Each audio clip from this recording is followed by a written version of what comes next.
प्रिय विद्यार्थियों, आज का हमारा विषय है centre of mass, frame of reference and collision.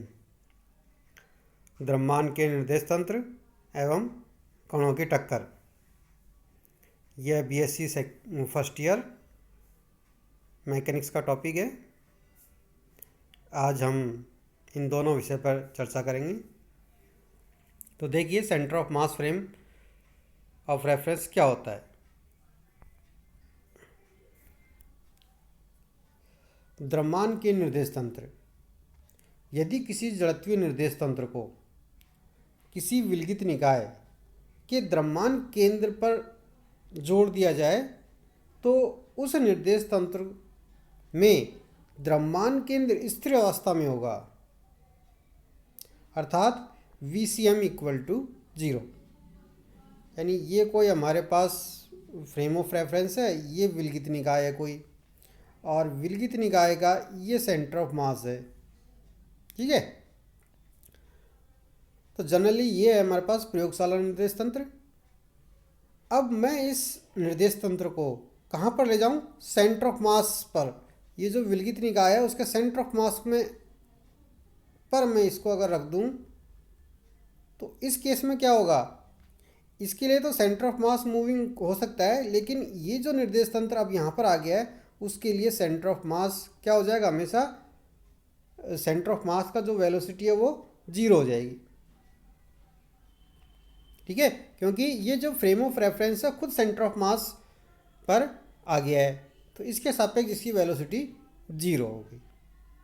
इसको इस प्रकार समझ सकते हैं, जैसे प्लेटफार्म पर कोई व्यक्ति खड़ा है और कोई ट्रेन आई है वहाँ पर, तो जब प्लेटफार्म पर खड़ा व्यक्ति उस ट्रेन को देखेगा जो गतिशील ट्रेन है, उसके लिए तो वो मूविंग होगी। अगर वही व्यक्ति उस ट्रेन के अंदर हो और फिर ट्रेन को देखे, तब क्या होगा कि उसके लिए वो ट्रेन स्थिर होगी, क्योंकि वो खुद उस ट्रेन के अंदर उपस्थित है। तो सेम उसी प्रकार का केस ये है। ठीक है, तो इस प्रकार का जो निर्देश तंत्र है उसको हम द्रव्यमान केंद्र निर्देश तंत्र या सी निर्देश तंत्र भी कहते हैं। तो सी निर्देश तंत्र में जो सेंटर ऑफ मास है उसका वेलोसिटी कितनी होगी? 0 होगी।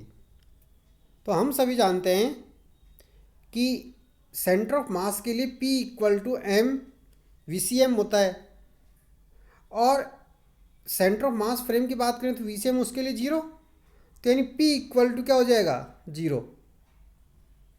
अर्थात द्रव्यमान केंद्र निर्देश तंत्र में जो निकाय के जो कणों हैं उनका कुल रेखीय संवेग क्या हो जाएगा? 0 हो जाएगा, क्योंकि P इक्वल टू क्या होता है? P1 plus P2 plus P3 and so on.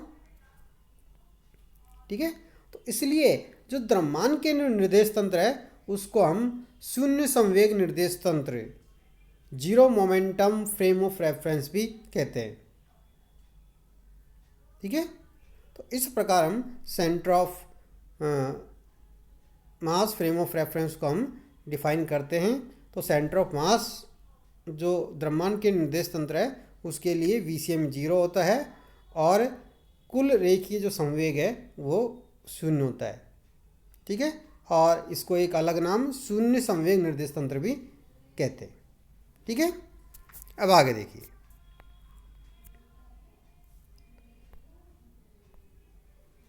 कणों की टक्कर, कॉलिजन ऑफ पार्टिकल्स। तो कॉलिजन जो है, पार्टिकल की जो कॉलिजन है, पार्टिकल्स की जो टक्कर है, उसको कैसे डिफाइन कर सकते हैं हम? वो देखिए कि जब दो कण एक दूसरे के निकट आते हैं तो अन्योन्य क्रिया के कारण कणों की गति, संवेग, वेग या ऊर्जा परिवर्तित हो जाती है। यानी जब दो कण अगर एक दूसरे के निकट लाएं तो उनके बीच में इंटरेक्शन हो, और उसके कारण अगर कणों की गति, वेग, संवेग या ऊर्जा परिवर्तित हो रही है तो इस प्रक्रिया को हम कणों की टक्कर कहते हैं, कॉलिजन ऑफ पार्टिकल्स कहते हैं।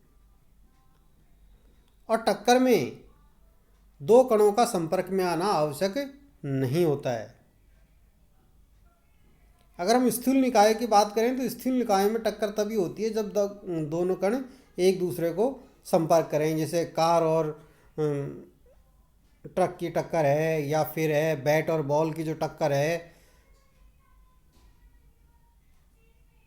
लेकिन जो सूक्ष्म निकाय हैं, जैसे हम बात करें न्यूक्लियस की और अल्फा कणों की, तो न्यूक्लियस और अल्फा कण में जब टक्कर होगी तो क्या होगा, वो एक दूसरे को स्पर्श नहीं करते हैं, क्योंकि न्यूक्लियस पर पॉजिटिव चार्ज और अल्फा भी है पॉजिटिव पार्टिकल। जब ये दोनों को टक्कर करेंगे तो ये क्या होगा, ये नाभिक के निकट से ये अपना पथ चेंज कर लेगा, क्योंकि पॉजिटिव चार्ज है इसलिए नाभिक से ये टकरा नहीं सकता है। तो क्या होगा, स्पर्श नहीं कर सकता है नाभिक को, और ये नाभिक के पास जाएगा और उसके बाद उसके पास से इसकी ये जो है डायरेक्शन है जो चेंज हो जाएगी। ठीक है, तो इस वाली टक्कर में क्या है कि दोनों एक दूसरे को स्पर्श नहीं कर रहे हैं, लेकिन इनकी वेलोसिटी और जो भी है इनकी डायरेक्शन जो है चेंज हो रही है, तो ये भी क्या होगी, टक्कर होगी। ठीक है, तो आगे देखिए, दोनों कणों की जो टक्कर है, दो कणों की जो टक्कर है, उसमें रेखीय संवेग संरक्षण नियम का तो पालन होता है। सामान्यतः टक्कर दो प्रकार की होती है। पहली है पूर्णतः प्रत्यास्थ टक्कर, परफेक्ट इलास्टिक कॉलिजन, और अप्रत्यास्थ टक्कर, इनइलास्टिक कॉलिजन।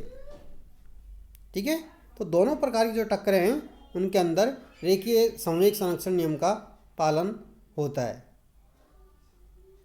आगे देखिए, पूर्णतः प्रत्यास्थ टक्कर, परफेक्टली इलास्टिक कॉलिजन, किस प्रकार डिफाइन किया है परफेक्टली इलास्टिक कॉलिजन को, पूर्णतः प्रत्यास्थ टक्कर को, जब दो कणों के मध्य टक्कर में रेखीय संवेग के साथ साथ गतिज ऊर्जा संरक्षण का भी पालन होता है, तो वो जो टक्कर है वो कहलाती है पूर्णतः प्रत्यास्थ टक्कर। परमाणुीय एवं नाभिकीय कणों के मध्य की जो टक्कर होती है वो पूर्णतः प्रत्यास्थ होती है, यानी प्रत्यास्थ टक्कर के अंदर रेखीय संवेग संरक्षण के नियम का भी पालन होगा और गतिज ऊर्जा संरक्षण के नियम का भी पालन होगा। ठीक है, तो मान लीजिए दो कण हैं जिनके द्रव्यमान है m1 व m2, उनके बीच में प्रत्यास्थ टक्कर होती है। तो टक्कर से पूर्व मान लीजिए कणों का जो वेग है क्रम से u1 व u2, और टक्कर के पश्चात जो उनके वेग है क्रम से v1 व v2 हो जाते हैं। तो संवेग संरक्षण के नियमानुसार हम क्या लिख सकते हैं, वो देखिए, संवेग संरक्षण के नियम के अनुसार क्या हो जाएगा, m1 u1 plus m2 u2 equal to m1 v1 plus m2 v2, यानी टक्कर से पूर्व का संवेग और बराबर होगा टक्कर के बाद के संवेग के। और गतिज ऊर्जा संरक्षण नियम से हम क्या लिख सकते हैं कि टक्कर से पूर्व की गतिज ऊर्जा बराबर होगी टक्कर के बाद की गतिज ऊर्जा के, यानी 1/2 m1 u1 square plus 1/2 m2 u2 square equal to 1/2 m1 v1 square plus 1/2 m2 v2 square. ठीक है, तो इलास्टिक कॉलिजन है तो दोनों संरक्षण नियमों का इसके अंदर पालन होगा। अब देखिए अप्रत्यास्थ टक्कर, इनइलास्टिक कॉलिजन। इनइलास्टिक कॉलिजन क्या होती है कि जब दो कणों के मध्य टक्कर में गतिज ऊर्जा संरक्षण नियम का पालन नहीं होता है, केवल रेखीय संवेगी संरक्षित रहता है, तो उस प्रकार की जो टक्कर है उसको हम अप्रत्यास्थ टक्कर कहते हैं। इस प्रकार की जो टक्कर होती है उसमें टक्कर के पश्चात जो कण हैं आपस में चिपक जाते हैं, तो उस प्रकार की जो टक्कर है वो भी अप्रत्यास्थ टक्कर कहलाती है। और अप्रत्यास्थ टक्कर में गतिज ऊर्जा संरक्षित नहीं रहती है, तो संरक्षित नहीं रहती है तो गतिज ऊर्जा की हानि हो रही है, तो हानि वो किसी अन्य ऊर्जा के रूप में दिखाई देगी, उत्सर्जित होगी। तो गतिज ऊर्जा का जो कुछ भाग है अन्य ऊर्जा जैसे ऊष्मा में चेंज हो सकता है, ध्वनि, प्रकाश आदि में क्षय हो जाता है। ठीक है, तो जैसे बंदूक की गोली का लक्ष्य से टकराकर उसी में रुक जाना, तो ये इस प्रकार की जो घटना है वो इनइलास्टिक कॉलिजन का उदाहरण है। आगे देखिए,